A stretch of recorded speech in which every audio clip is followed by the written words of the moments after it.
Bonjour, j'ai alors une petite intervention. D'abord, elle est sans support, comme ça, je n'avais pas de problème technique. Voilà.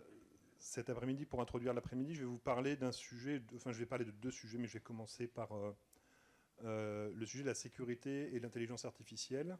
Alors je ne vais pas vous faire un cours sur le sujet, je ne suis pas du tout spécialiste. Je vais vous faire plutôt une narration de petites histoires liées à la sécurité du numérique. Je vous propose de vous projeter en 2010 à peu près et imaginer un hacker. Bon, on a tous en tête, par exemple, le personnage de Black Mirror comme type de hacker. Imaginez ça. Et puis ce hacker en 2010, son objectif, ça va être de récupérer un maximum d'argent en utilisant des ruses numériques. Et par exemple, celui-ci, il adore automatiser des envois de messages, de spam, pour essayer de récupérer, si possible, des identités numériques, des numéros de carte bleue, des choses comme ça. Et il le fait par très gros volume, et ce qu'il envoie n'est pas de très bonne qualité. Il envoie des messages qui sont pas bien écrits, avec des fautes, mal traduits, des images de moyenne qualité. C'est assez grossier, mais comment ça marche? Comment il fait pour gagner sa vie, ce hacker? Mais il en envoie des très très gros volumes. Il en envoie des très très gros volumes, et s'il y a 1 sur 10 000 qui clique sur le lien et qui donne son numéro de carte bleue, bingo, il a gagné un petit peu d'argent. Donc il a un faible rendement. Ce même hacker, il poursuit sa passion pour le hacking, et on est en 2022 maintenant. Ah bah là, c'est beaucoup plus facile. Il prend des outils numériques modernes, donc il va prendre des IA, il va faire avaler, entre guillemets, à ces IA tous les spams qu'il a pu envoyer dans le temps et tous les résultats qu'il a pu obtenir grâce à ces spams. Donc l'IA, elle va vite déterminer la nature des messages qui sont pertinents, la nature des messages qui sont efficaces. Et puis pour tout ce qui est, entre guillemets, linguistique et présentation, il n'y a pas de problème, hein, puisque ça va être traduit, ça va être corrigé, ça va être fait de manière élégante, les messages seront percutants, et puis vu qu'il aura appris tout ceci à son IA préféré, en mettant aussi des vrais messages de Netflix, des vrais messages de banque, des vrais messages de ces natures-là, eh bien sa réussite sur son piratage va être meilleure. Donc là, c'est le côté hacker. Maintenant, on va les regarder du côté des établissements d'enseignement supérieur ou des DSI ou des RSSI dans des établissements. En 2010, ce que je vais dire n'est pas tout à fait exhaustif, hein. En 2010, on a des systèmes de protection qui vont principalement utiliser, par exemple, des antivirus, des anti-spam et des mesures qui vont regarder, par exemple, le nombre de tentatives de connexion sur un serveur, qui vont regarder le nombre d'accès sur des disques. Si le nombre d'accès sur des disques d'un coup se met à s'affoler, on a un problème. Si le nombre d'accès à le port 1521 d'une machine augmente, on a un problème. Donc c'était plutôt sur du factuel, on regarde une situation et on voit des cas qui évoluent. En 2022, si on utilise des systèmes d'IA pour faire de la sécurité numérique, on va demander à des IA d'observer des systèmes d'information, on va demander à des IA d'observer des postes utilisateurs, on va demander à des IA d'observer des usages, et puis on leur dira à ces IA, dans ce cas-là, c'est un comportement normal, dans ce cas-là, c'est un fonctionnement normal, et dans ce cas-là, il y a un problème. Et donc nos systèmes de sécurité, ils vont s'améliorer grâce aux IA. En fait, le message que je voulais vous faire passer là, avec ces petites histoires, avec ces systèmes, par exemple, prédictifs aussi, qui vont pouvoir dire on commence à avoir une tendance de quelque chose qui se passe un peu étrange sur notre système, donc il faut aller surveiller à tel endroit parce qu'il se passe quelque chose d'étrange. On va pouvoir améliorer la sécurité de nos systèmes d'information en même temps que les hackers vont améliorer leur système grâce à l'IA. Donc, c'était dit en quelques mots ce matin par Eric et sa collègue, c'est une guerre, entre guillemets, à la course de la défense et de l'attaque, comme dans l'armée, comme dans d'autres choses. C'est-à-dire que les IA vont contribuer à l'amélioration des systèmes de hacking et les IA vont contribuer à l'amélioration des systèmes de défense. Donc la question, ça sera qui gagne et à quel moment vont-ils gagner. Ça, c'était le premier point. Je voulais faire un petit résumé comme ça, suite à une petite discussion avec des collègues de l'ANSSI, justement, sur la sécurité. Le deuxième point que je voulais présenter très rapidement, c'est un peu l'autopromotion. pardon, c'est pas très poli de faire ça, mais vu que c'est une production collective, je voulais vous parler de la collection numérique. Et donc le prochain numéro de la collection numérique est publié par l'AMU, mais qui est surtout un travail fait par des collègues d'établissement, c'est eux qui produisent la très grande majorité des articles qui sont dedans, sera consacré à l'intelligence artificielle. Donc vous y retrouverez évidemment des gouvernances d'établissement, certains des personnes qui sont là présentes aujourd'hui qui ont présenté, et comme ça vous pourrez avoir d'autres éléments sur l'intelligence artificielle et ça sera relayé sur tous les réseaux numériques. Voilà, c'était le deuxième point que je voulais vous présenter. Et puis un troisième point un petit peu d'actualité, au début de l'année se tiendra, co-organisé par le CSIR et d'autres associations, une restitution de EDUCAUSE. Alors pour ceux qui ne connaissent pas, EDUCAUSE c'est le congrès mondial enseignement supérieur et technologie. Dans ce congrès mondial, il y a plein de sujets. Ça parle de données, ça parle de sécurité, ça parle de gouvernance d'établissements d'enseignement supérieur, etc. C'est très américano-centré, c'est très, très états-unien. Et ben, le sujet de l'IA, il y a quelques conférences qui ont été faites, qui étaient plutôt du domaine, en tout cas de ce que j'en ai compris, parce que je n'ai pas participé à tout, moi je l'ai fait en ligne, je ne suis pas allé là-bas, qui étaient plutôt du domaine du... on répond à l'effet de mode de l'arrivée de ChatGPT, c'est-à-dire on refait des conférences sur l'IA parce qu'on doit en parler, parce que c'est d'actualité. Par contre, l'IA, elle est intégrée dans les systèmes d'information des établissements d'enseignement supérieur américains. Des chatbots, ils en ont par dizaines dans leur système. Ils ont des systèmes d'analyse prédictive, ils ont des systèmes qui font de l'analyse de réussite des étudiants en fonction de plein de critères, parce qu'ils ont une démarche aussi très marketing, puisque c'est des établissements majoritairement privés. Et donc ils utilisent beaucoup l'IA, et pour eux c'est déjà un acquis en fait dans leur système, dans leurs établissements d'enseignement supérieur. Voilà les 3 points que je voulais vous présenter en introduction de cet après-midi. Et donc maintenant je vais pouvoir passer la parole à Raja. Merci.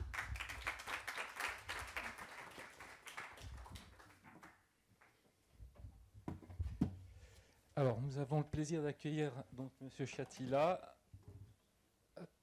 Raja Chatila, qui est donc professeur à Sorbonne Université, au laboratoire de l'ISIR, donc professeur d'intelligence artificielle, de robotique et d'éthique.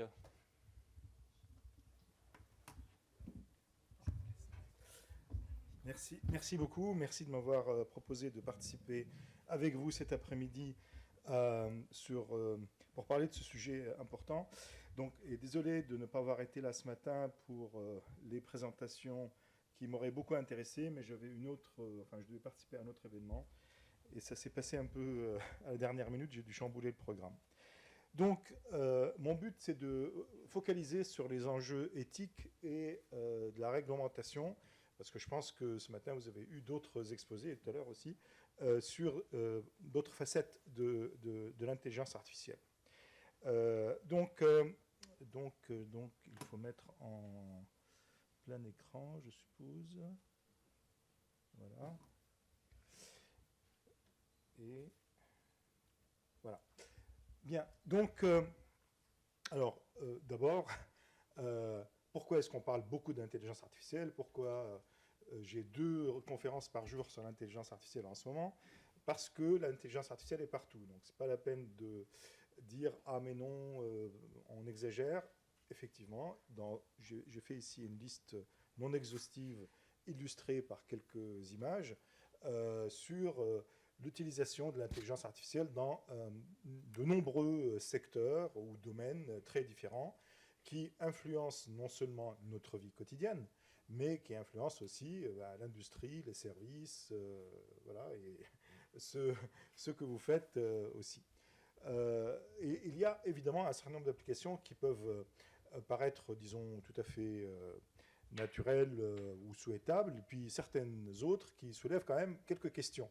À titre d'exemple, dans ce qui est illustré ici, l'utilisation de l'IA pour la justice, c'est-à-dire un domaine qui est éminemment un domaine où on touche aux droits fondamentaux des êtres humains et où il est question de juger un cas, une personne, quelque chose qui est extrêmement spécifique, concret.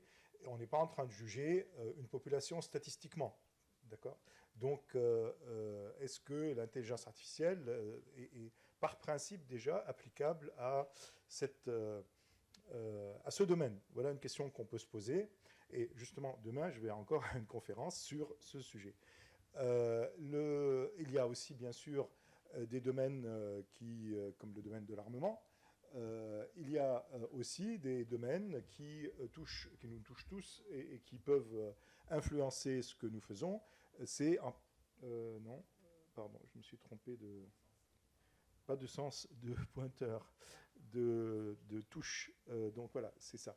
Et donc, par exemple, le commerce en ligne, la publicité, les recommandations, donc, c'est-à-dire à travers des réseaux sociaux, diffuser des idées ou des contenus qui ne sont pas forcément fondés et qui influencent le comportement de tout un chacun. Donc, par exemple, est-ce qu'on va, la veille des élections, dire à ChatGPT, voici les candidats aux élections présidentielles pour qui je devrais voter? Bon, il ne sera pas capable de répondre d'une manière claire, de toute façon. Mais toujours est-il qu'on s'oriente vraiment vers une situation où, enfin, une société où l'IA est là, et elle est là, enfin, en tout cas pour le moment, pour rester. Et donc, il faut la maîtriser. Alors, quand on parle d'intelligence artificielle, on a dû vous le dire ce matin, donc désolé pour la répétition, mais il faut juste quand même cadrer le discours, parce qu'il y a 2 mots-clés ou 3 qui sont essentiels à avoir en tête quand on parle de l'intelligence artificielle. Donc aujourd'hui, l'intelligence artificielle, ce n'est pas l'intelligence artificielle qui était prédominante, qu'on utilisait avant 2012. Pourquoi 2012? Pourquoi une date aussi précise? Parce que c'est en 2012 que dans une conférence sur la vision par ordinateur, où il y a des compétitions sur les meilleurs logiciels qui sont capables d'interpréter des images, un système basé sur l'apprentissage machine et une technique particulière de l'apprentissage machine qui est ce qu'on appelle l'apprentissage profond, eh bien, cette approche particulière a fait mieux que les techniques utilisées jusqu'à présent, qui utilisaient des méthodes où il y avait une pré-segmentation des images, donc quelque chose qui structurait l'image en fonction de ce que le concepteur du système voulait que le système d'intelligence artificielle cherche dans l'image. Et dans les méthodes d'apprentissage, c'est pas ça. C'est les éléments de l'image eux-mêmes, c'est-à-dire au niveau du pixel, des alignements de pixels, etc., sans forcer dessus un quelconque modèle de base, que le système d'apprentissage va apprendre à détecter et à corréler. D'accord ? Et donc, c'est beaucoup plus robuste de ce point de vue-là, plus généralisable, mais ça présente quand même un certain nombre de problèmes. Pourquoi? Qu'est-ce qui a rendu cela possible en 2012 et pas avant? Enfin, ça aurait pu être avant, mais essentiellement la conjonction de 3 choses. L'avancée des recherches de ceux qui travaillaient sur cette méthodologie, la puissance de calcul des ordinateurs qui double tous les 2 ans, et la disponibilité en très très grande quantité de données.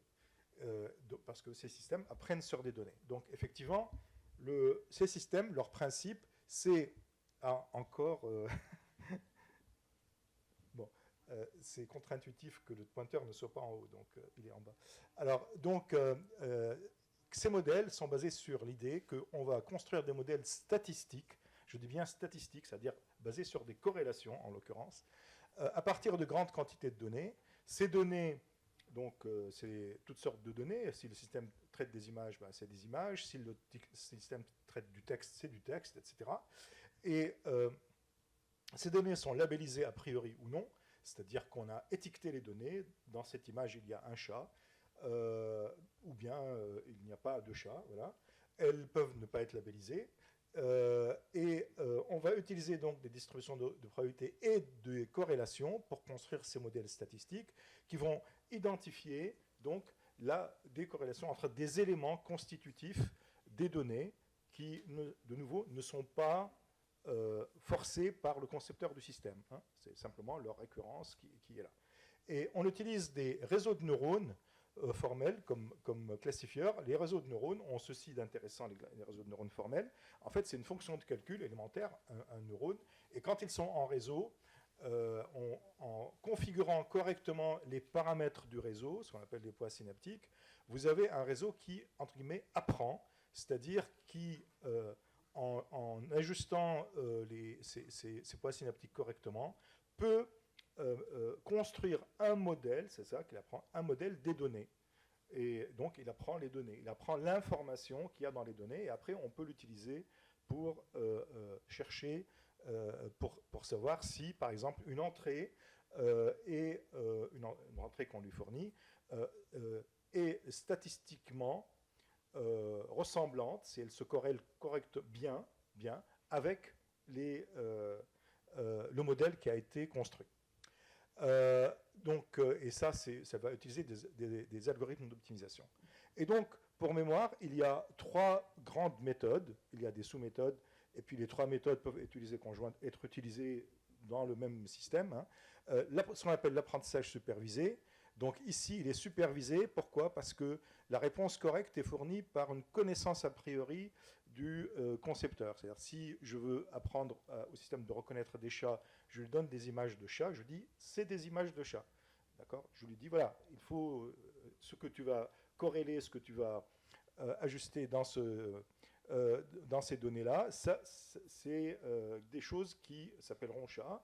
Donc, en fait, je fournis à travers la fonction d'optimisation une fonction particulière qui va être optimisée, et quand la valeur d'optimisation est satisfaisante, le système va s'arrêter. L'apprentissage non supervisé, alors c'est simplement, de manière plus complexe d'ailleurs, non pas chercher à construire une représentation des données avec une connaissance a priori qui est fournie. Non, on va chercher des régularités dans les données, donc identifier plusieurs classes différentes selon des critères qui ne sont pas fournis à l'avance. Ce qui est fourni à l'avance, c'est quel calcul on va effectuer. Par exemple, si c'est des images, est-ce qu'on va traiter la couleur ou pas? Est-ce qu'on va traiter tel alignement vertical ou horizontal de pixels ou pas, etc. Ça y est, bien sûr, parce que c'est le traitement de base de l'image, mais on ne dit pas ce qu'on cherche. Et puis finalement, l'apprentissage par renforcement, c'est une méthode d'optimisation qui, en fait, cherche à optimiser une séquence d'actions pour effectuer le meilleur choix, la meilleure action à un moment donné. Pensez, par exemple, vous traitez un système qui joue, mettons, aux échecs, et donc il va faire un mouvement au hasard, mettons, et vous allez lui dire, pas vous, enfin, il y a une fonction qui va lui dire mauvais coup, donc c'est une punition. Et il va recevoir un nombre négatif.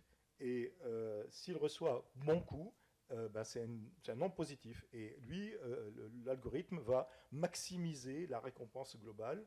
Alors, comment on sait que c'est une bonne ou une mauvaise, un mauvais coup ou un bon coup? Eh bien, ça veut dire qu'on a un critère pour tester si ça nous rapproche d'un but qui est exprimé par une fonction qui est ce qu'on appelle la fonction objectif. Donc peu importe.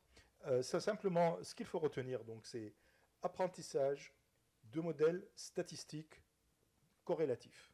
Voilà. Alors, donc, je continue. On a, dans ce que je viens de vous résumer, c'est des modèles, disons plutôt ce qu'on appelle prédictifs, c'est-à-dire qu'ils sont capables, si une fois l'apprentissage effectué, vous donnez une entrée, ils prédisent en anglais plus exactement, ils prédisent, on dit predict en anglais, je n'aime pas trop le mot parce que ce n'est pas de la prédiction au sens pur du terme, la prédiction normalement concerne le futur, mais ils vous disent à quelle catégorie, à quelle classe, etc., appartient votre entrée en fonction de sa corrélation avec le modèle. Donc si après l'apprentissage je lui montre un chat, normalement il devrait être capable de me dire c'est un chat. Si je lui rentre un chien, il doit pouvoir me dire ce n'est pas un chat ou c'est un chien, s'il a appris les chiens. Et pourquoi c'est prédictif? Eh bien, par exemple, dans certaines applications, je veux demander un prêt à ma banque entre mon profil, c'est-à-dire défini par un certain nombre de paramètres, et dans le système, et le système d'IA lui dit je prévois qu'il ne pourra pas rembourser. Donc, je prédis qu'il ne pourra pas rembourser, donc la banque va me dire non. Évidemment, ce n'est pas acceptable que la banque me dise non, sans explication. Donc il y a un problème d'explication aussi. Elle doit comprendre pourquoi.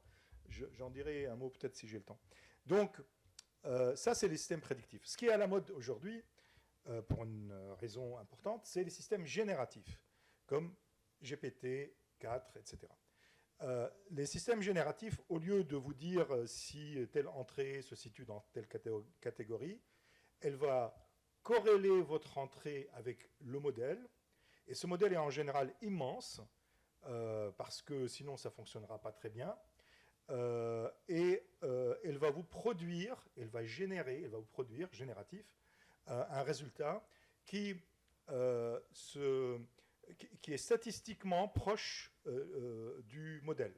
Donc, si je dis, si je commence une phrase, et le système est capable de continuer la phrase d'une manière qui se corrèle très bien avec les données. Donc, s'il a bien appris, si le modèle est bien construit et s'il a une très grande quantité de données qui est rentrée, il y a de bonnes chances qu'il sache correctement prédire ce qui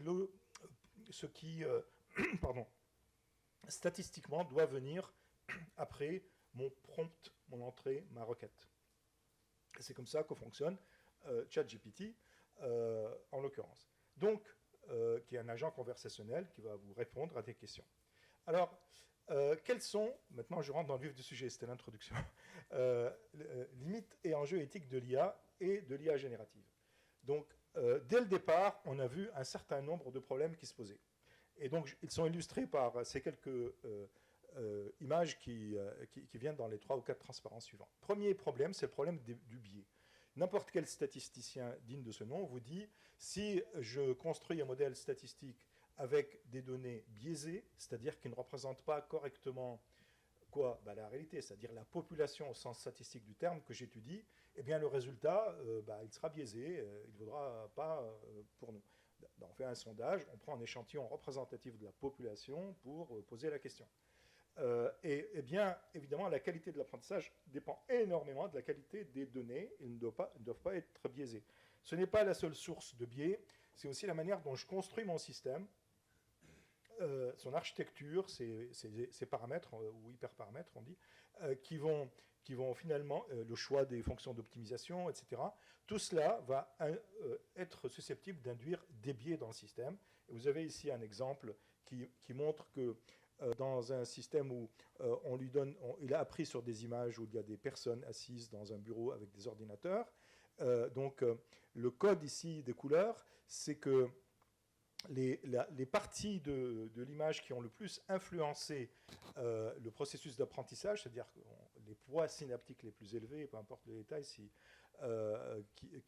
ont résulté du processus d'apprentissage. Donc, ce qui influence le plus dans l'image le résultat, c'est en rouge. Et plus c'est bleu, et moins ça influence. Donc ici, en gros, le système vous dit, je vois un homme assis à un bureau avec un ordinateur, et en fait, qu'est-ce qui a influencé le résultat? C'est l'ordinateur. C'est-à-dire qu'il a corrélé quoi? Homme et ordinateur. Et si, par exemple, on ajuste artificiellement les poids synaptiques pour qu'il regarde au milieu, il dit une femme. C'est-à-dire qu'il est capable de reconnaître une femme. Hein. Mais ici, vous voyez, système corrélatif, la corrélation a été, si je vois un ordinateur, je vois une femme. Non, pardon, je vois un homme. Voilà, donc c'est parce que statistiquement, c'est comme ça les données. Hein. Bon, je donne un autre exemple d'une autre nature, c'est leur sensibilité au bruit. C'est-à-dire qu'on change très très légèrement quelque chose dans l'entrée, et on a des réponses complètement différentes. L'exemple ici, dans les images initiales, ici la colonne de gauche, vous voyez, il y a un bus scolaire nord-américain, une poule sur l'herbe et un temple asiatique, et le système est capable correctement de prédire, c'est-à-dire d'identifier, d'interpréter correctement ces 3 images. Au milieu, vous avez l'illustration au niveau du pixel de petits changements qu'on a effectués. Hein, donc on a produit un petit bruit dans l'image, en quelque sorte. Et à droite, vous avez les images qui résultent de ce traficotage, disons. D'accord ? Vous ne voyez aucune différence. Le système, lui, il voit que ces 3 images sont des autruches, représentent des autruches. Parce que aussi, dans sa base d'apprentissage, il y avait des autruches. Donc, pourquoi ? Eh bien, tout simplement parce que dans ce gros modèle qui est un modèle statistique, eh bien, en fait, c'est un modèle qui représente des vecteurs. On va faire des calculs en faisant des produits scalaires de vecteurs. Enfin, tout ça, c'est bon, des fonctions mathématiques qui vont être exécutées. Et le résultat, le plus satisfaisant, c'est-à-dire le plus qui représente la meilleure précision, eh bien, à ce moment-là, ça devient l'autruche et non pas le vecteur qui représente le bus ou le temple asiatique ou la poule même. Et bon, sans aucun problème, elle vous dit autruche. Ce qui montre deux choses, d'ailleurs. Non seulement cette sensibilité au bruit, mais aussi le fait que le système ne comprend pas ce qu'il fait. Là, le système, dans l'image précédente, ça vous montre que, comme c'est corrélatif, le système interprète quelque chose à partir d'une corrélation avec autre chose qui n'a rien à voir. Et dans ce deuxième exemple aussi, c'est le fait que le système ne comprend pas, c'est-à-dire qu'il n'a aucune signification dans le monde réel de ce qu'il voit. Donc, troisième exemple, un peu de même nature, mais un peu différent, c'est l'absence de robustesse. Donc ici, à gauche, on a entraîné le système sur des données qui sont les panneaux routiers, en mettant des petits stickers, bien choisis en l'occurrence, sur le signe stop, le système interprète le signe stop comme vitesse limite 45. On est toujours en Amérique du Nord, donc c'est les panneaux routiers américains. Et donc, évidemment, s'il y a un petit défaut ou une dégradation du panneau routier, il peut être lu comme étant n'importe quoi. Donc, si vous avez une voiture à conduite automatisée qui doit s'arrêter au stop, elle va foncer plutôt. À droite, c'est un problème un peu similaire, mais là... Yep. Mais là, pardon, mais là, bon, voilà, d'accord. Mais là, donc ce qu'on a fait, c'est qu'on a changé l'attitude de l'objet d'intérêt qui nous intéresse à nous, dans l'image. Et je vais prendre cet exemple. Là, vous avez avec une très grande confiance du système, c'est-à-dire le système vous dit, ça c'est un scooter, je suis sûr à 99%, d'après mes calculs. Eh bien, vous mettez... il faut modifier exprès l'attitude, ils mettent le scooter un peu incliné, ça devient un parachute avec une certitude, 100%, d'accord. Donc le système peut se tromper, pour être un peu vulgaire, sans vergogne, voilà, il vous ment les yeux dans les yeux. Mais il ne vous ment pas, parce qu'il ne sait pas. Tout ce qu'il sait, c'est que ça s'articule mieux. Pourquoi ? Je ne sais pas exactement, et personne ne sait exactement pourquoi, mais sans doute, on a un phénomène semblable à celui du biais initial, c'est-à-dire qu'il a dû corréler l'arrière-plan qui est ciel bleu, prairie, etc., avec parachute, parce que souvent les parachutes se trouvent dans des environnements comme ça. Et donc, ça devient un parachute. Bon, il y a d'autres exemples, mais je n'ai pas le temps de détailler. Autre problème, et ça c'est en particulier le problème avec les systèmes génératifs, ils peuvent produire quelque chose qui n'est pas vrai, hein, d'accord. Donc, on demande au système de produire une image avec le pape en doudoune blanche, il produit une image du pape en doudoune blanche. Alors, il ne prend pas des morceaux d'image à droite et à gauche pour les associer, d'accord. C'est vraiment de la corrélation d'éléments, d'accord. On dit pape, il y a image de pape, il y a doudoune, image de doudoune, donc il va prendre des pixels, machin, à droite et à gauche, et les associer pour construire l'image du pape qui porte une doudoune. Emmanuel Macron avec des poubelles sur le champ de Mars, etc.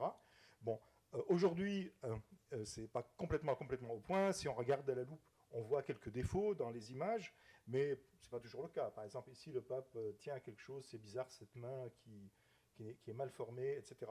Si vous regardez les chaussures d'Emmanuel Macron, elles sont très bizarres et c'est pas les deux mêmes chaussures. Et ici encore moins. Voilà. Autre chose dans l'IA générative, il y a un phénomène que les concepteurs de ces systèmes appellent hallucination, je préfère dire corrélation fallacieuse, c'est-à-dire qu'ils inventent des faits qui n'existent pas. Ces journalistes du New York Times ont demandé à ChatGPT quand est-ce que le New York Times a parlé pour la première fois de l'intelligence artificielle. Et il a répondu de manière très explicite que c'était le 10 juillet 1956 dans un article intitulé « Les machines seront capables d'apprendre à résoudre des problèmes, disent ou prédisent les scientifiques ».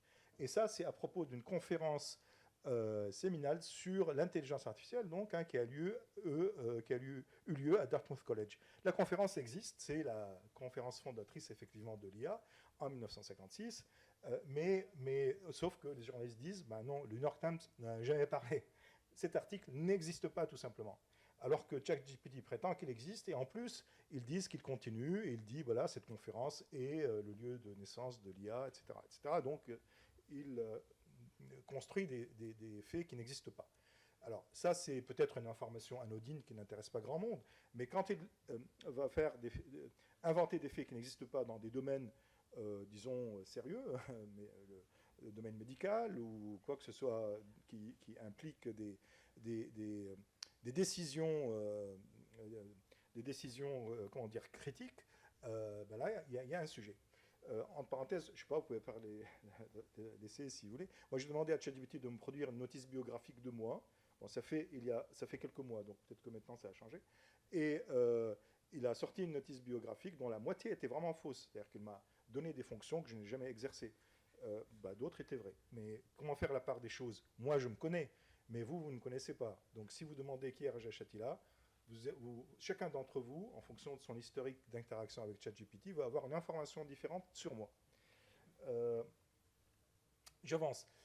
Donc ça, c'est une interaction avec lui où je lui ai demandé, est-ce que tu as un moteur d'inférence, est-ce que tu as un système de raisonnement automatique comme on fait en informatique, système déductif. Donc on fait un échange, je n'ai pas le temps de développer ce que c'est, simplement il prétend que ces réponses sont vraisemblablement statistiquement logiques, logiquement correctes. Voilà. Vraisemblablement, statistiquement, logiquement correctes. Ce qui est une phrase que je ne comprends pas très bien encore. Mais ce que je voulais pointer, c'est qu'il y a OpenAI a mis un avertissement sur la fenêtre d'interaction avec ChatGPT. Il vous dit, ChatGPT peut faire des erreurs. Vous devriez considérer de vérifier les informations importantes. Donc, en gros, je vais voir quelqu'un qui me dit, demandez-moi tout ce que vous voulez, je peux répondre à tout. Je pose une question, il me dit, mais attention, je peux raconter n'importe quoi. Bon. Alors, donc, il y a des questions. Combien de temps j'ai là? Personne ne répond, c'est pas grave, donc.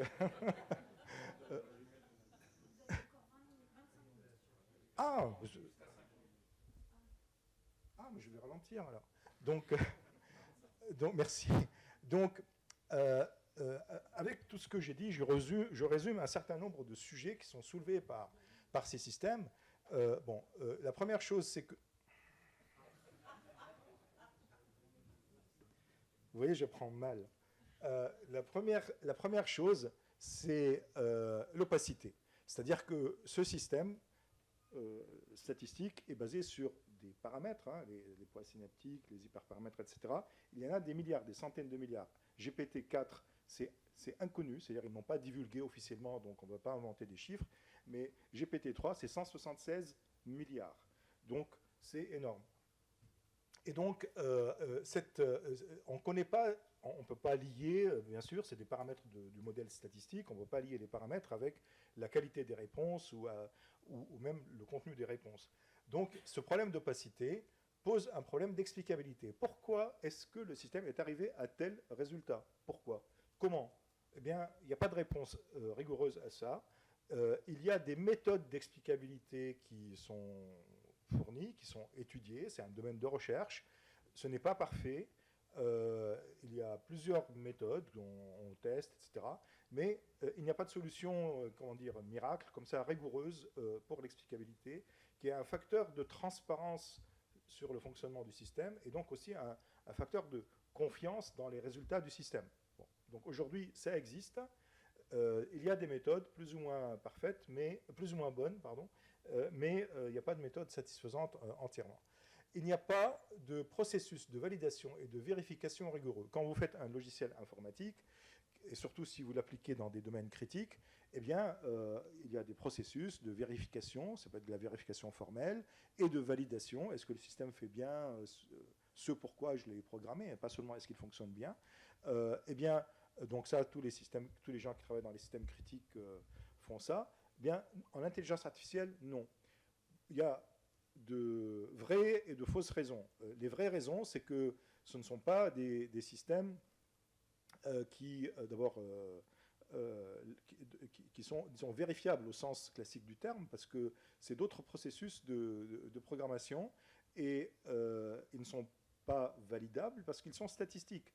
Donc, quand on a un système statistique, comment on fait pour le valider? Eh bien, il y a des méthodes de validation qui sont elles aussi statistiques. D'ailleurs, on fait des tests. Il faut que les tests soient bien choisis en nombre suffisant, dans des conditions réelles. Or, ces systèmes ont appris sur un certain nombre de données et ensuite sont utilisés pour des données qu'ils n'ont jamais vues. Donc, parfois, il n'y a pas de raison qu'ils aient de bonnes performances sur les nouvelles données, parce qu'elles sont assez différentes. Donc, il faut tester sur de nouvelles données dans des conditions réalistes. C'est ce qu'on fait avec tous les systèmes comme ça. En plus, avec les systèmes critiques, par exemple, un pilote automatique d'avion, qui est un logiciel comme ça, on prend des mesures de minimisation de risque en faisant en sorte, par exemple, d'avoir 3 systèmes différents fournis par des concepteurs différents qui tournent sur des ordinateurs différents, utilisant des méthodes différentes pour faire la même chose. Et quand ils sont d'accord, la probabilité pour qu'ils se trompent en même temps est de 10 puissance moins 7, donc ça va. Si ils divergent, là, il faut faire quelque chose. Ça veut dire, par exemple, appeler le pilote. Mais en tout cas, tout ça, ça n'existe pas dans les systèmes d'IA. Même le dernier exemple que j'ai donné, qui pourrait au moins réduire les risques. Donc le biais, j'en ai parlé. Les corrélations inappropriées ou fallacieuses, j'en ai parlé. Mais ça pose une question absolument fondamentale, qui est la question de la vérité. D'accord? Donc, qu'est-ce que la vérité? Ce n'est pas une question philosophique, donc on se calme. Qu'est-ce que la vérité? La vérité, c'est ce que nous partageons sur la réalité du monde dans lequel on vit. Si on n'est pas d'accord sur les bases, si vous voulez, qui constituent notre histoire, notre réalité quotidienne commune, on sera d'accord sur rien. Ça veut dire qu'on casse notre démocratie. Ça veut dire que n'importe qui peut dire n'importe quoi et à tout le monde, et qu'il n'a pas moins ni plus raison que son voisin, ni le troisième. Donc la Terre est plate, elle est ronde, elle est cubique. Tout sauf vous. Et c'est peut-être simplement la bonne réponse est dans le nombre de likes sur les réseaux sociaux. Donc il y a, c'est un exemple un peu idiot, mais pour dire que à partir du moment où il n'y a pas une vérité à laquelle on peut se référer et surtout sur les sujets fondamentaux, on ne peut pas vivre ensemble, d'accord? En paix en tout cas.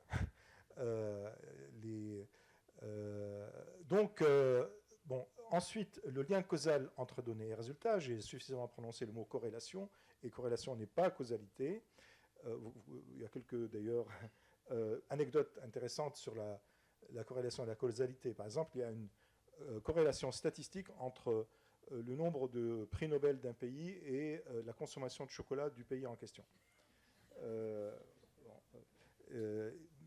On peut trouver sur Internet quelques exemples comme ça qui sont intéressants, qui font rire, quoi. Mais absence de sémantique, voilà. Donc j'ai montré à travers mes exemples aussi que le système ne comprend pas de quoi il parle. Hein. C'est simplement les paramètres qui tombent bien statistiquement. Alors, donc ça pose des enjeux éthiques, ces limitations. Et donc je vous signale ce document qui date du 30 juin. Avis du Comité national pilote d'éthique du numérique, système d'intelligence artificielle générative en jeu d'éthique, donc qui est accessible en ligne. Pour ceux qui ne connaissent pas le CNPEN, Comité national pilote d'éthique du numérique, c'est une structure qui a été créée en 2019 auprès du CCNE, du Comité consultatif national d'éthique en sciences de la santé, et donc lui qui est le comité, disons, lié à la loi bioéthique, il est pilote parce qu'il était créé provisoirement pour 18 mois, mais c'était en décembre 2019, et qu'est-ce qu'il y a eu en février 2020? Le Covid. Donc ça veut dire que le plan de travailler vraiment sur sa pérennisation a pris un peu de retard, il y a d'autres problèmes. Maintenant, semble-t-il, le décret est sur le bureau du président de la République, donc je ne sais pas quand il sera signé pour le rendre pérenne. Toujours est-il que on a émis un certain nombre d'avis dans ce comité, et puis il y en a un avec ici une liste de questions éthiques qui ont été examinées. J'en ai effleuré quelques-unes pour en effleurer d'autres. Hein. Il y a les problèmes effectivement de fausses informations, de la discrimination. Il y a l'anthropomorphisation, c'est-à-dire projeter, attribuer des qualités humaines au programme informatique avec lequel on est en train, ici en l'occurrence, d'interagir. Pourquoi ? Parce que il parle très bien, entre guillemets, c'est-à-dire le français est correct, ou l'anglais est correct, la langue est correcte, les phrases sont bien construites. J'ai entendu un prof dire, au moins, si mes élèves utilisent ChatGPT, ils ne feront pas de faute d'orthographe. Oui. Donc, mais la projection de qualité anthropomorphe est importante parce qu'on va attribuer une certaine confiance, on va croire que c'est un être humain qui est derrière, qu'il sait tellement de choses qu'il doit avoir raison aussi. Donc il y a des comportements émergents parce que c'est un système statistique, c'est-à-dire qu'il y a des choses un peu imprévisibles qu'il commence à faire parfois. Il y a la question de la diversité culturelle parce que ces systèmes sont majoritairement créés par des entreprises américaines pour ceux qu'on utilise à l'Ouest et par des entreprises chinoises pour ce qui est de la Chine. Mais quoi qu'il en soit, ils sont surtout entraînés sur des données en anglais. Donc ils sont porteurs dans leur corrélation d'une culture anglo-saxonne. Ça ne veut pas dire qu'il n'y a pas de données d'autres langues, le français ou l'allemand, etc., mais en plus petite quantité, donc statistiquement moins significatif. Et si vous interagissez avec le système en français, il va effectivement consulter des ressources, enfin consulte pas des ressources, pardon, il va plutôt regarder la partie du modèle qui est en français, mais parfois, pour certaines langues qui sont peu représentées, parce que le français c'est à peu près, je crois, moins de 15%, qui sont très peu représentées, il passe par l'anglais, c'est-à-dire qu'il traduit en anglais, il cherche en anglais, il repasse dans la langue d'origine. Donc il y a évidemment un biais culturel. Il y a des enjeux juridiques parce qu'il va traiter des données qui sont sur Internet et certaines de ces données sont protégées, traitées, c'est-à-dire pour son apprentissage. Certaines de ces données sont protégées par la propriété intellectuelle ou le copyright pour les États-Unis et ils les utilisent sans demander l'avis de personne. Donc il y a un problème de propriété intellectuelle qui n'est pas correctement géré aujourd'hui. Et ça pose question. Enfin, on peut y revenir si vous voulez. Les impacts environnementaux, donc ça a été dit ce matin. Les impacts sur les valeurs éducatives. Qu'est-ce que c'est qu'apprendre et qu'est-ce que c'est qu'enseigner? Est-ce que apprendre, c'est juste demander à ChatGPT de répondre à une question parce que le prof me l'a posée et utiliser ce que ChatGPT dit, peut-être que je vais modifier 2 ou 3 points, pour rendre mon devoir? Qu'est-ce que j'aurais appris véritablement?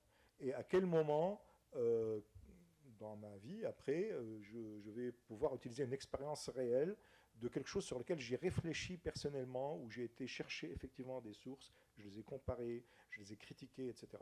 Tout ça, le cheminement de l'apprentissage risque d'être remplacé par aller demander à ChatGPT, ici ou là, de répondre à des questions. D'accord ? C'est comme si, enfin, toute proportion gardée, c'est comme si je demandais à mon frère de faire mes devoirs. Bon, voilà. Après, j'ajoute quelques fautes d'orthographe pour faire croire que c'est moi. Donc,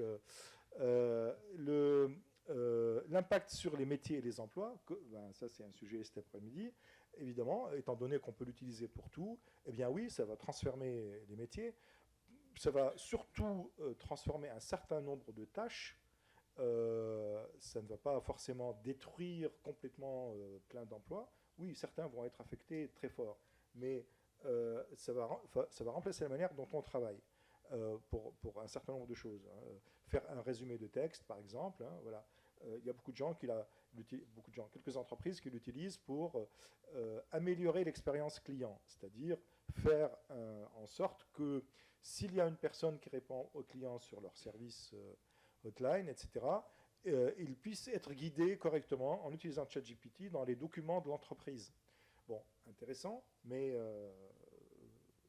l'emploi en question, enfin le métier, la tâche de la personne peut être améliorée, le cas échéant, il peut être aussi complètement démoli parce que la manière dont le système a appris sur les documents de l'entreprise peut être bonne. En revanche, il s'appuie quand même sur le modèle, dit modèle de fondation génératif, qui lui présente tous les défauts que j'ai mentionnés. Donc je ne sais pas à quel moment on peut faire entièrement confiance à la réponse. Et ça risque de mettre la personne qui répond en situation de difficulté. Responsabilité, je vais revenir là-dessus en parlant de la réglementation.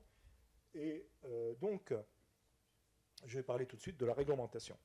Alors, je vais me focaliser donc d'abord sur le règlement européen sur l'IA, parce que c'est un sujet très important du jour, aussi important que la position de Sam Altman à OpenAI. Donc, je ne sais pas si vous suivez les péripéties de Sam Altman. Donc, aux dernières nouvelles, il est revenu PDG de OpenAI. Donc, en 2017, les États européens commençaient à travailler sur leur plan intelligence artificielle, étant donné qu'ils ont identifié que c'était un sujet important, économiquement parlant, bien sûr, et donc il fallait encourager les industries en Europe pour faire de l'IA, adopter l'IA, développer l'IA. Sachant que l'Europe a beaucoup de travaux de recherche et des industries qui font de l'IA, mais pas tellement cette IA nouvelle de 2012, quoi, si vous voulez. D'accord ? Et donc, pourquoi ? Il y a des raisons objectives, hein, peu importe. Ce qui fait qu'effectivement, à cette époque-là, et ça se disait même avant, on avait un peu une situation dans le monde où il y avait les États-Unis, enfin le Canada aussi, mais les États-Unis surtout, la Chine, et puis l'Europe moins présente, du point de vue donc des compétences industrielles, sur ce sujet. Et donc l'industrie européenne n'était pas au même niveau, donc il fallait vraiment l'encourager à développer ce type d'IA et à l'utiliser.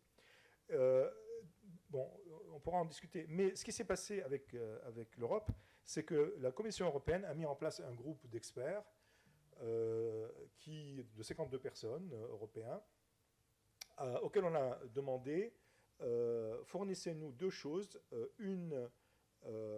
des orientations pour respecter les valeurs éthiques dans le développement de l'IA et la réglementation de l'IA, si elle viendra.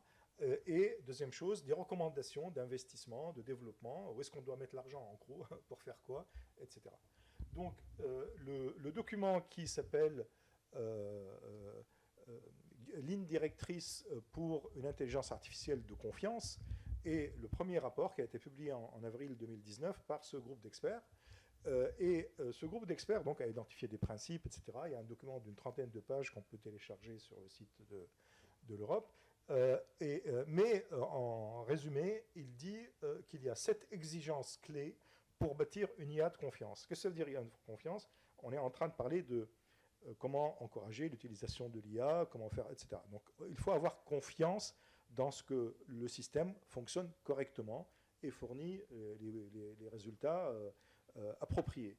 Donc la confiance, elle n'est pas dans l'IA, je veux dire. Hein. Ça veut dire qu'il faut mettre en place des processus pour ça.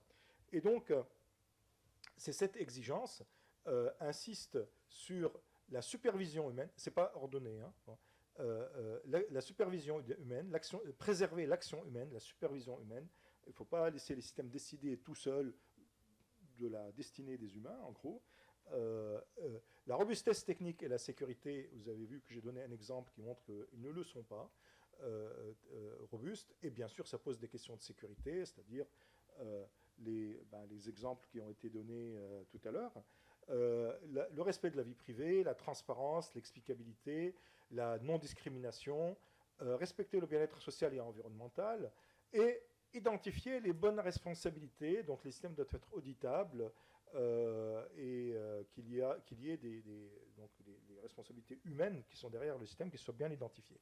Alors, 2021, la Commission européenne, c'est comme ça le processus, c'est la Commission qui propose les textes, a proposé un texte qu'on appelle maintenant intimement AI Act, donc c'est la réglementation européenne sur l'IA, Et ils ont adopté une approche basée sur le risque présenté par l'usage auquel est destiné le système.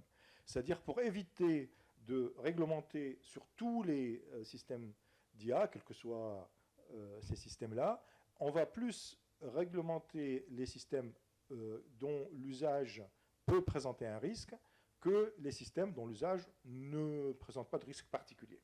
Donc, il y a 4 niveaux. Il y a le risque inacceptable, donc ça c'est interdit. Par exemple, le scoring social, comme en Chine, comme on dit. Ensuite, les risques élevés, c'est le recrutement, analyse de CV, les dispositifs médicaux, le transport, etc. Donc là, il faut être conforme avant la mise sur le marché, et ça doit être évalué.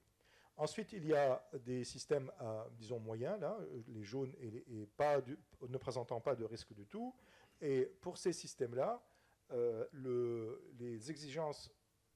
Pourquoi ça n'avance plus? Voilà. Les exigences sont moindres, donc ça, c'est juste de la transparence, c'est-à-dire déclarer, par exemple, que le système avec lequel vous agissez, c'est un système d'IA, ce n'est pas un être humain qui est caché derrière.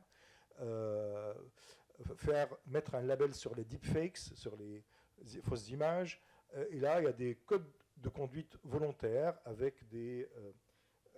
donc voilà, mais rien d'obligatoire. D'accord? Bon, alors, le processus européen, dans ce cas, c'est que les États, c'est-à-dire le Conseil européen, regardent le texte de la Commission et font des amendements. Donc, ça a pris 1 an. En novembre, pratiquement il y a 1 an, le Conseil a abouti sur un texte amendé où ils ont en particulier changé la définition de l'IA qui était dans le texte initial. Alors, pourquoi il a fallu la changer? Parce qu'entre le texte initial où on parlait de l'usage auquel le système était destiné et la période où le Conseil européen a travaillé, sont apparus sur le marché de nouveaux systèmes qui sont des systèmes dits à usage général. Qu'est-ce que c'est usage général? Ça veut dire comme ChatGPT, demandez-lui n'importe quoi. Donc il n'est pas dans le domaine médical, il n'est pas dans le domaine de l'écriture simplement de code informatique, il n'est pas dans le domaine simplement de faire le devoir à ma place. Donc, voilà. Donc comment on le génère? Ça veut dire qu'il aurait échappé à la réglementation. Donc, ils ont parlé des systèmes à usage général, ils ont parlé des systèmes génératifs. D'accord? Ils les ont inclus dans la réglementation. Donc, ils ont défini ça. Je passe. Ensuite, une fois qu'ils ont terminé, c'est le Parlement européen, qui avait commencé à travailler aussi, qui a pris le texte et qui l'a amendé à son tour. Et qu'est-ce qui s'est passé entre, en gros, novembre 2002 et juin 2023, 2022, et juin 2023, quand le Parlement a terminé? Il s'est passé que ChatGPT a été diffusé largement, pratiquement le lendemain de l'avis du Conseil européen, c'était 30 novembre, quelque chose comme ça, et donc on a vu arriver massivement, accessible à tout le monde, un système interactif, dont on dit que c'est un système interactif, donc il ne mente pas, quoi, un système d'IA, donc la réglementation qui disait que pour les systèmes... les agents conversationnels, etc., il faut annoncer que c'est un système d'IA, on le sait. Hein. Et surtout, ils ont changé la définition pour mieux tenir compte de ça. Et surtout, ils ont proposé un article qui s'appelle 28B, sur la responsabilité légale, c'est-à-dire la conformité au règlement européen, de ceux qui produisent les modèles génératifs comme GPT-4. Aujourd'hui, il y a une bataille sur cet article. Donc, il faut que je prenne 2 minutes pour expliquer. Donc, j'ai parlé des modèles statistiques qui sont utilisés, et puis après, qui sont produits, après ils sont utilisés. Dans le cas de GPT-4 et autres modèles de ce type-là, ces modèles s'appellent modèles de fondation, parce qu'ils ont été entraînés sur des données très, très, très diverses, en gros, sur des domaines qui vont de la littérature aux données médicales, en passant par comment construire une bombe atomique, si c'est sur Internet. Et donc, on peut les interroger sur tout. Et si moi, je suis une entreprise, par exemple, qui va être spécialisée dans un domaine particulier qui est, par exemple, le traitement des données médicales, eh bien, je prends GPT-4, qui est entraîné déjà sur plein de choses, et j'ajuste, je l'entraîne en plus, avec une méthode supervisée, sur mes propres données qui sont spécialisées dans la médecine. Comme ça, quand je l'utilise dans le domaine de la médecine, il a intégré mes données et tout l'ensemble de données qu'il connaissait déjà. Donc maintenant, il devient, c'est comme si vous avez pris finalement quelqu'un qui est capable de connaître tout, et puis vous l'avez spécialisé dans un domaine, ben, il connaît tout, mais en plus votre domaine, donc on peut s'attendre à ce que le résultat soit encore meilleur. Ces gens qui font cette application, le règlement européen les responsabilise, c'est-à-dire disent qu'ils sont, ils font un système à risque, donc il faut qu'ils soient effectivement inclus dans le règlement européen. Mais la question, c'est ceux qui fabriquent le modèle, puisque le modèle, ce n'est pas un système avec lequel on interagit. ChatGPT, c'est le système avec lequel vous interagissez, mais il utilise GPT-4, et ça, c'est le modèle. Est-ce qu'il faut réglementer les producteurs du modèle? Voilà la question. Alors, les députés européens disent oui, parce que le modèle contient déjà tout, et c'est lui qui présente les problèmes de robustesse, etc., que j'ai évoqués. Après, quand je l'interroge, ben, le résultat, ça peut être n'importe quoi, mais c'est parce que c'est un modèle corrélatif qui présente déjà des choses problématiques. Ce n'est pas le fait que je lui pose la question. OpenAI disent non, c'est l'utilisateur qui doit être responsable. Moi, j'y suis pour rien. Je vous donne juste un modèle et vous pouvez l'utiliser comme vous voulez. Donc, il y a un débat qui est né là-dessus. Et donc, assez récemment, 3 pays, la France, l'Allemagne et l'Italie, veulent supprimer cet article et dire non, il suffit de mettre un code de conduite, les producteurs de modèles de fondation ne doivent pas être responsabilisés. Donc ça, c'est maintenant, il y a un ping-pong entre les États en question et le Parlement européen pour trouver une solution, parce qu'il y a vraiment une situation assez critique sur comment on fait.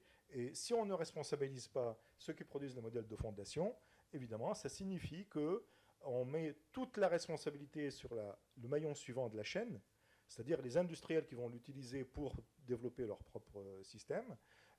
Et ça, c'est d'abord injuste, de mon point de vue. J'exprime mon point de vue personnel. Ça, c'est injuste pour eux. C'est dangereux pour eux, parce qu'ils vont être rendus responsables de quelque chose qu'ils ne maîtrisent pas. Et de plus, ça les met sous la coupe, d'une certaine façon, des producteurs de modèles de fondation, parce qu'ils n'ont pas le choix, d'une certaine façon. S'ils veulent les utiliser, eh ben, eux, ils échappent à toute responsabilité, et ils peuvent imposer, finalement, leurs conditions sur l'usage. Donc, ça se passe aujourd'hui, là. Bon. Enfin, la prochaine réunion, c'est le 6 décembre. On verra s'il y aura un compromis. Donc, voilà, oui, j'aurais dû montrer ça pour le dire. Il y a un autre sujet, simplement, c'est la surveillance. Les législateurs aussi veulent interdire l'utilisation de l'IA dans la surveillance biométrique, mais les pays membres, certains pays membres, et en particulier la France, veulent des exceptions pour la sécurité nationale et la défense.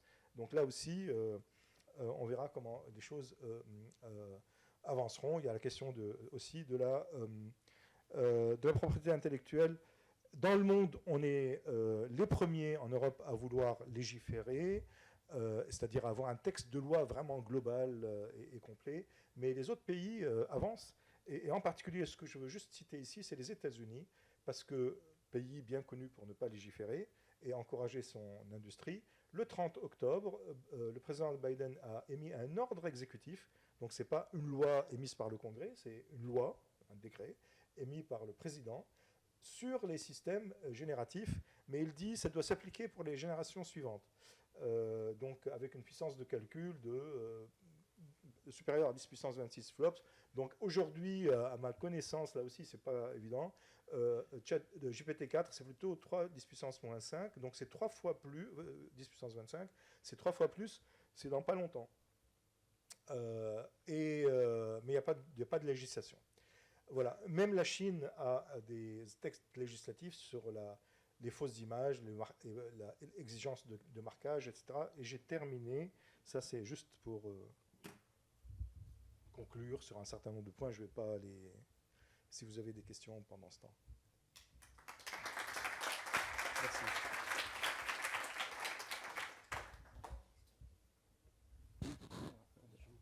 Ouais. Je vais parler là. Ouais. Merci Raja pour cet exposé. C'est bon? Ouais, Ouais, pardon. Merci pour cet exposé. J'ai une remarque sur ton slide précédent, en fait, sur les ordres de grandeur, parce qu'en fait, c'est une petite correction. C'est-à-dire que la génération des machines, c'est pas supérieur à 10 puissance 26. Donc les flops, pour tout le monde, c'est le nombre d'opérations flottantes par seconde. Actuellement, en fin de l'an dernier, on a dépassé le hexaflop, c'est-à-dire 10 puissance 18. On n'est pas, donc ça, c'est la réalité des choses. On est capable de faire autour de 10 puissance 18 pour la plus grande machine qui s'appelle Frontier, la plus grande machine qui est déployée aux États-Unis. Donc il est clair qu'il n'y a pas une différence de 8, non mais entre 10 puissance 18 et 10 puissance 26, c'est une puissance de 8,0. Donc ça, c'est pas ce que ça veut dire, c'est quelque part, c'est être capable de générer sur des jours et des jours entiers. C'est-à-dire qu'on confond en général la puissance d'une machine, c'est une puissance instantanée sur un benchmark qui est donné. Ça, c'est l'exascale. On en est à l'exascale. On n'en est pas ce que les États-Unis ont...